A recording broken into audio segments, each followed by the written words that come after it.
نحمدہ ونصلی ونسلم علی رسولہ الکریم اما بعد فاعوذ باللہ من الشیطان الرجیم بسم اللہ الرحمن الرحیم ومن یقنط منکن للہ ورسولہ وتعمل صالحا نؤتها اجرها مرتین واعتدنا لها رزقا کریما۔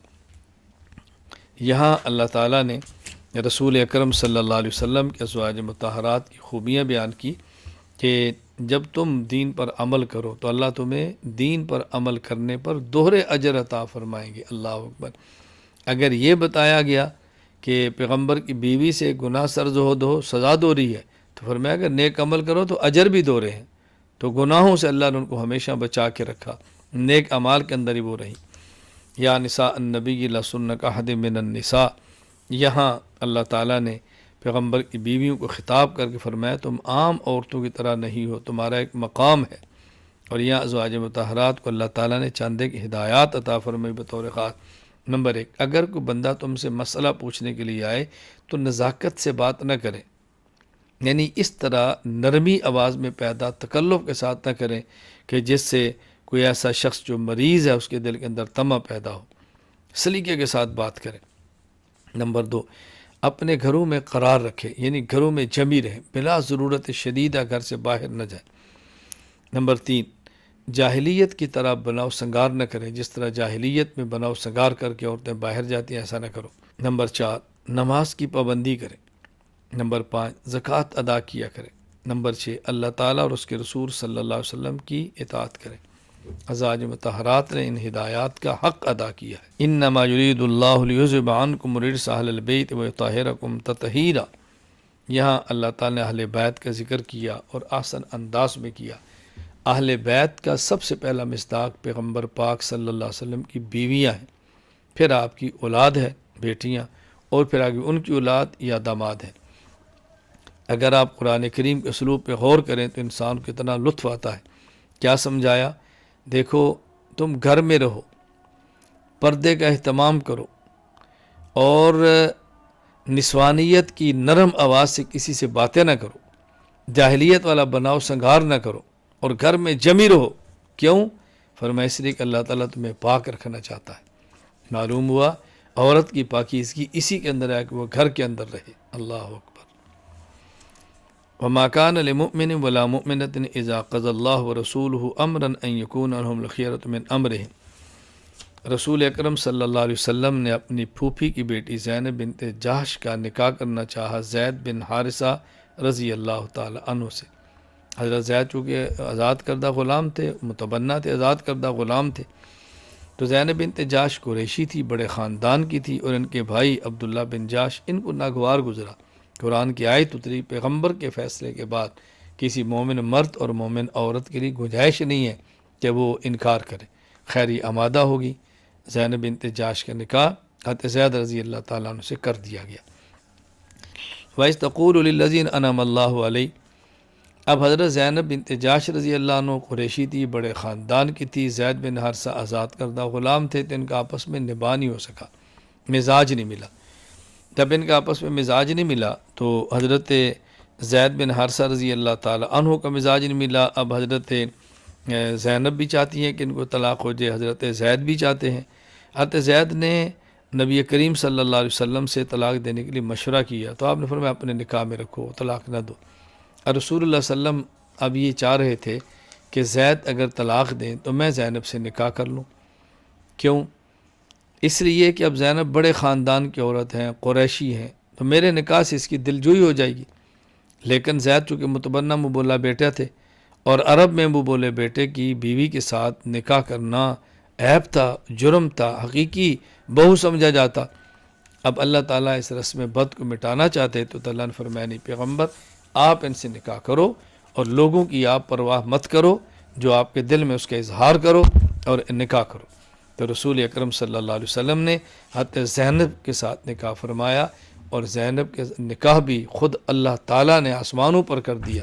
حضرت زینب اس پر فخر فرمایا کرتی تھی کہ میں وہ عورت ہوں جس کا نکاح اللہ نے خود کروایا ہے۔ سبحان اللہ۔ حضرت زید کی یہ خصوصیت ہے کہ یہ واحد صحابی ہیں جن کا نام لے کر اللہ نے قرآن کریم میں ان کا تذکرہ فرمایا۔ وَلَٰكِن رسول اللہ وخاتم النبیین وکان اللہ بکل شیء علیما۔ حضور اکرم صلی اللہ علیہ وسلم نبی ہیں اور آخری نبی ہیں۔ آپ کی نبوت کو اور ختم نبوت کو ماننا ضروری ہے۔ اگر کوئی شخص آپ کو نبی نہ مانے تب بھی مسلمان نہیں، نبی مانے اور آخری نبی نہ مانے تب بھی مسلمان نہیں۔ یا ایھا النبی انا ارسلناک شاہدا ومبشرا ونذیرا، اللہ تعالیٰ نے یہاں رسول اکرم صلی اللہ علیہ وسلم کی بہترین صفات کا تذکرہ کیا ہے۔ اللہ اکبر۔ آپ کی صفات میں سے نمبر 1، آپ قیامت کے دن اپنی امت اور دیگر انبیاء علیہ السلام کی امتوں پر گواہی دیں گے۔ جب انبیاء تکذیب کریں گے تو حضور گواہی دیں گے۔ اور نمبر 2، نبی پاک صلی اللہ علیہ وسلم بشارت دینے والے ہیں۔ نمبر 3، اور آپ اللہ کے حکم طرف بلا کرنے والے اور ڈرانے والے ہیں۔ سبحان اللہ۔ اور رسول اکرم صلی اللہ علیہ وسلم امت کے لیے ایک چراغ اور سورج کی حیثیت رکھتے ہیں۔ تو یہاں اللہ تعالیٰ نے نبی پاک صلی اللہ علیہ وسلم کی 5 صفات کو بیان فرمایا۔ نمبر 1، گواہی دینے والے۔ نمبر 2، خوشخبری دینے والے۔ نمبر 3، جہنم اور اللہ کے عذاب سے ڈرانے والے۔ نمبر 4، اللہ کے حکم کی طرف بلانے والے۔ نمبر 5، سراجا منیرا۔ یا ایھا النبی انا احللنا لک ازواجک اللاتی آتیت اجورہن وما ملکت یمینک مما افاء اللہ علیک وبنات عمک وبنات عماتک۔ اللہ تعالیٰ نے رسول اکرم صلی اللہ علیہ وسلم کی یا خصوصیات بیان فرمائی ہیں۔ ایک آپ کی خصوصیت کیا ہے کہ 4 سے زائد بیک وقت آپ کے لیے نکاح کرنے جائز ہیں، امت کے لیے جائز نہیں۔ نمبر 2، مال فے تقسیم ہونے سے پہلے آپ اسے کو باندھی لینا چاہیں تو یہ بھی آپ کے لیے جائز ہے۔ نمبر 3، رسول اکرم صلی اللہ علیہ وسلم کے اوپر وہی مدینہ منورہ میں خواتین حلال تھی جو ہجرت کر کے آپ کے ساتھ مکہ مکرمہ سے آئیں، اپنے خاندان کی، چچا کی بیٹی، پھوپھی کی بیٹی، ماموں کی بیٹی، خالہ کی بیٹیاں جن نے آپ ساتھ ہجرت کی ہے۔ نمبر 4، کوئی ایمان والی عورت جس سے آپ نکاح فرمائیں اور بغیر حق مہر کے کرنا چاہیں تو آپ کے لیے جائز ہے، یعنی عام آدمی نے حق مہر ضروری ہے، رسول اکرم صلی اللہ علیہ وسلم اگر دیتے ہیں تو آپ کا احسان ہے۔ یا ایھا الذین آمنوا لا تدخلوا بیوت النبی الا ان یؤذن لکم، حضرت زینب بنت جاش رضی اللہ عنہ کا نکاح ہو گیا، ولیمے کے لیے آپ نے چندے کو گھر میں دعوت دی تو بعض ذرا پہلے تشریف لے آئے اور بعض دعوت کے بعد بھی نہ گئے، تھوڑی تاخیر ہوگی۔ رسول اکرم صلی اللہ علیہ وسلم کا گھر چھوٹا تھا، حضرت زینب دیوار کی طرف منہ کر کے بیٹھی رہیں پردے کے اندر، نبی کریم صلی اللہ علیہ وسلم باہر تشریف لائے، تھوڑی دیر کے بعد اندر آئے تو صحابہ کو بھی احساس ہوا کہ ہم نے مناسب عمل نہیں کیا۔ اللہ تعالیٰ نے آیات نازل کی کہ دیکھو پیغمبر کے گھر میں جب تک اجازت نہ ہو تم نے نہیں جانا، اور جب کھانے پر بلایا جائے تو کھانے کے بعد فوراً وہاں سے تم چلے جاؤ۔ تو یہاں 3 ہدایات مل گئی۔ نمبر 1، جس کو بلایا جائے وہ جائیں۔ نمبر 2، وقت سے پہلے نہ جائیں۔ نمبر 2، جب کھانے سے فارغ ہو جائیں تو گھر کو خالی کر دینا چاہیے۔ وما كان لكم ان تؤذوا رسول اللہ ولا ان تنكحوا ازواجه من بعده ابدا۔ یہاں اللہ تعالیٰ نے 2 باتیں سمجھائیں۔ نمبر 1، پیغمبر کو معمولی سی بھی اذا اور تکلیف مت دو۔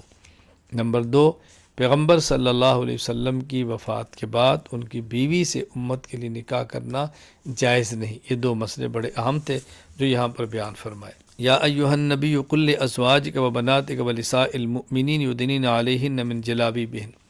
یہ آیت ہے جس کا عنوان پردہ ہے۔ پردہ بتایا گیا کہ پیغمبر اپنی بیویوں سے فرماؤ اور اپنی بیٹیوں سے کہو اور تمام ایمان والی عورتوں سے کہو کیا کہ وہ اپنے اوپر چادر لٹکا کے رکھیں، یعنی پوری چادر لٹکا کے رکھے۔ اچھی طرح بات سمجھ لیں، عورت ایسا پردہ کر اس کا چہرہ بھی چھپ جائے، اس کے ہاتھ بھی چھپ جائے، اس کی آنکھیں بھی چھپ جائیں۔ عرب کے اندر اس کا طریقہ کیا تھا، ایک موٹی چادر یوں اوپر لے جاتی، آگے سے لٹک گئی، اور اس کے درمیان جو 2 پلو آپس میں ملتے ہیں اس میں تھوڑی سی جگہ ہوتی جس میں وہ دیکھا کرتی، تو چہرہ بھی چھپ جاتا، ہاتھ بھی اندر چھپتے۔ عورت کا چہرہ، عورت کے ہاتھ کی پشت اور عورت کے پاؤں کی پشت بھی یہ سب پردے کے اندر داخل ہے، جس کو اچھی طرح ذہن نشین فرمائے۔ ان عرضنا الامانۃ علی السماوات والارض والجبال فابین ان یحملنها واشفقن منها وحمل الانسان۔ اللہ تعالیٰ نے آسمان و زمین اور پہاڑوں پر اپنی امانت کو پیش کیا۔ امانت کا معنی کہ احکام شریعت ہم تمہیں دیتے ہیں، تم اپنے اختیار سے عمل کرو گے تو جنت، اپنے اختیار سے عمل نہیں کرو گے تو جہنم۔ لیکن آسمان و زمین اور پہاڑ اس کے لیے تیار نہ ہوئے کہ یا اللہ یہ ہمارے اختیار میں نہیں، ہمارے بس میں نہیں۔ پھر اللہ تعالیٰ نے اس امانت کو انسان کو دیا تو انسان نے اس امانت کو قبول کر لیا۔ اللہ تعالیٰ کی ایک احکام ہے تکلیف، ایک احکام ہے تکوینی جو انسان نے کرنے ہی کرنے ہیں یا پہاڑوں نے کرنے ہی کرنے ہیں، اس پر ثواب اور عذاب کا مسئلہ نہیں۔ اور ایک ہے احکام تشریعی جس کے کرنے پر اجر ہے، نہ کرنے پر گناہ ہے۔ تو یہ احکام تشریعہ مراد ہیں یہاں امانت سے۔ تو اللہ تعالیٰ نے ان پر پیش کیا تو وہ ڈر گئے اور قبول نہیں کیا، اور انسان نے اس کو قبول کر لیا۔ سورہ سبا، اس صورت میں چونکہ قوم سبا کا ذکر ہے تو صورت کا نام ہی سورہ سبا ہے۔ وَلَقَدْ آتِينَا دَاوُودَ مِنَّا فَضْلًا يَا جِبَالُ أَوِّبِي مَعَهُ وَالطَّيْرَ وَأَلَنَّا لَهُ الْحَدِيدَ۔ اللہ تعالیٰ نے داؤد علیہ السلام کے کمالات کا ذکر فرمایا۔ ایک تو جب وہ زبور پڑھتے تو ان کے ساتھ پرندے بھی پڑھتے، اور ایک آواز ہوتی ہے، اللہ اکبر، آواز، سبحان اللہ۔ پھر اللہ تعالیٰ نے داؤد علیہ السلام کو کے لیے مسخر کر دیا تھا پہاڑوں اور پرندوں کو، پہاڑ بھی تسبیح پڑھتے، پرندے بھی پڑھتے، اور لوہا آپ کے ہاتھ میں نرم فرما دیا تھا، یعنی لوہے کو جدھر چاہتے موڑتے، لوہا مڑتا چلا جاتا، آپ ایسے زرے بناتے، اللہ اکبر، بہت عمدہ طریقے سے بناتے۔ وَلِسُلَيْمَانَ الرِّيحَ غُدُوُّهَا شَهْرٌ وَرْوَاحُهَا شَهْرٌ وَأَصَلْنَا لَهُ عَيْنَ الْقِطْرِ وَمِنَ الْجِنِّ مَن يَعْمَلُ بَيْنَ يَدَيْهِ بِإِذْنِ رَبِّهِ۔ اللہ تعالیٰ نے حضرت سلیمان علیہ السلام کو کیا معجزات عطا فرمائے، ہوا ان کے تابع کر دی، وہ یعنی صبح و شام اتنا سفر کرتے جس کی مسافت 1 مہینہ ہوتی ہے، اور وہ صبح و شام میں طے کر لیتے، تخت پہ بیٹھتے، سفر شروع ہوتا۔ اللہ تعالیٰ نے تانبے کے چشمے ان کو عطا فرمائے جس سے برتن بناتے تھے، جنات ان کو تابع کر دیا، ہوا کو مسخر فرما دیا، ان کا معجزہ تھا۔ فَلَمَّا قَضَيْنَا عَلَيْهِ الْمَوْتَ مَا دَلَّهُمْ عَلَىٰ مَوْتِ إِلَّا دَابَّةُ الْأَرْضِ تَأْكُلُ مِنْ سَأْتِهَا۔ حضرت سلیمان علیہ السلام نے مسجد اقصیٰ کی تعمیر کا حکم دیا، جنات نے تعمیر شروع کر دی، ان کی موت کا وقت آ گیا تو آپ ایک عصا اپنی لاٹھی کو اوپر ٹیک لگا کے کھڑے ہو گئے، ملک الموت نے قبض فرما لی، کیونکہ نبی تھے، اور جنات یہی سمجھتے رہے کہ آپ زندہ نگرانی فرما رہے۔ پورا سال گزر گیا، ادھر سے مسجد اقصیٰ کی تعمیر مکمل ہوگی، ان کی موت کا وقت آ گیا، ادھر سے مسجد اقصیٰ کی تعمیر مکمل ہوگی، اللہ نے چونڈی کو حکم دیا، اس نے لکڑی کو کھایا جو عصا تھا، تو آپ گرے، تو جنات کو پتہ چلو خو ہم تو 1 سال سے کام کر رہے تھے۔ یہاں یہ بتانا مقصود ہے کہ جنات بھی عالم الغیب نہیں ہیں۔ لَقَدْ كَانَ لِسَبَإٍ فِي مَسْكَنِهِمْ آیَةٌ، قوم سبا کے رہنے کی جگہ میں اللہ نے برکت عطا فرمائی تھی۔ ملک یمن کے دارالحکومت کا نام صنعاء ہے، اس سے 3 منزل کے فاصلے پر ایک شہر تھا، مآرب، بہت خوبصورت جگہ تھی، ان کی سڑکوں کے دونوں طرف پھلدار درخت تھے اور دور تک جاتے، انہیں پہاڑوں کے درمیان ایک وادی میں شہر آباد کیا ہوا تھا، اور ایک مضبوط انہوں نے ڈیم بنا رکھا تھا، پانی کا ذخیرہ تھا۔ جب ان لوگوں نے اللہ کی نعمت کی نہ قدری کی نہ شکری کی تو اللہ تعالیٰ نے چوہوں کو بھیجا جن نے بند کو توڑا، اس بند کا ٹوٹنا تھا کہ پوری بستی کو پھر یہ بہا کے لے گیا۔ اللہ اکبر، ہمیں بھی اللہ تعالیٰ کی نعمت کی قدر کرنی چاہیے، نہ شکری سے بچنا چاہیے۔ قُلْ إِنَّمَا أَعِظُكُمْ بِوَاحِدَةٍ أَن تَقُومُوا لِلَّهِ مَثْنَىٰ وَفُرَادَىٰ ثُمَّ تَتَفَكَّرُوا مَا بِصَاحِبِكُم مِّن جِنَّةٍ۔ نبی کریم صلی اللہ علیہ وسلم کو یہ لوگ مجنون کہتے، الیاذ باللہ۔ نبی پاک صلی اللہ علیہ وسلم فرمایا کہ دیکھو میں تمہیں سمجھاتا ہوں، تم اچھی طرح خیال کرو، میں تمہارے اندر 40 سال تک رہا ہوں، تم میری پوری زندگی سے واقف ہو، تم نے اتار چڑھاؤ سب دیکھے ہیں، بچپن سے لے کر اب تک سارے حالات ہونے کے باوجود پھر تم یہی بات کہتے ہو مجنون ہے۔ تعصب اور ضد کو چھوڑو اور میری بات کو سمجھو۔ سورۃ الفاتر، کیونکہ سورت کے شروع میں ہے الحمدللہ فاطر السماوات والارض، لفظ فاتر آیا، اسی کی مناسبت سے سورت کا نام بھی سورۃ الفاتر ہے۔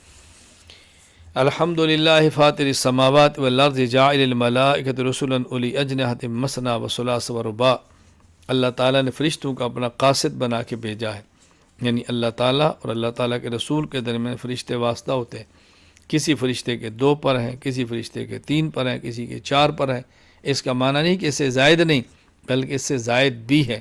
ایک روایت کے مطابق حضرت جبرائیل امین کے پر 600 ہیں۔ اللہ اکبر، کتنے بڑے ہیں! 2 پروں کو پھیلا دیں تو مشرق و مغرب اس کے اندر سمٹ جائے۔ الیہ یصعد الکلم الطیب والعمل الصالح یرفع، پاک کلمات سے مراد کلمہ توحید ہے، کلمہ توحید بھی اللہ قبول فرماتے ہیں، اور نیک اعمال بھی اللہ تعالیٰ قبول فرماتے ہیں۔ اوپر جانے کا مطلب یہ ہے کہ اللہ تعالیٰ کے دربار میں ان اعمال کو قبولیت مل جاتی ہے۔ ثم اورثنا الکتاب الذی اصطفینا من عبادنا، یہاں اللہ تعالیٰ فرماتا ہے کہ ہم نے کتاب کا وارث مؤمنین کو بلایا ہے، ہم نے مومنین کا انتخاب کیا، ان کو کتاب کا وارث بنایا۔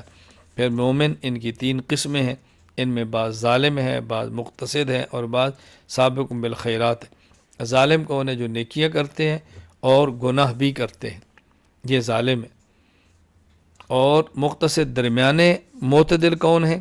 جو نیک اعمال کرتے ہیں، فرائض واجبات، لیکن سنن مستحبات میں کوتاہی کرتے ہیں۔